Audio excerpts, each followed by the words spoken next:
For me, the biggest thing that has flipped is people are having these conversations around their dinner tables. My parents and I are discussing like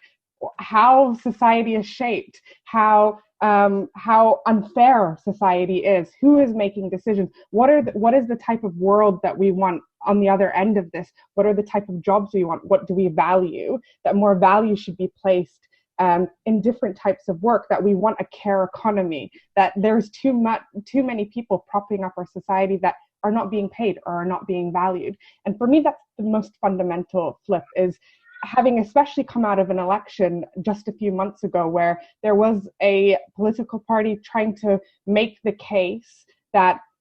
we needed a change from the status quo, that 10 years had left our society vulnerable and weak, and it was hard to sort of break through the Overton window and tell people or convince people that there is another way of doing this, and that actually what the election showed us is the biggest barrier to change is our ability to believe that things can change. And I think that's the biggest flip that's happened, is that people in their homes, with their neighbors, with their family,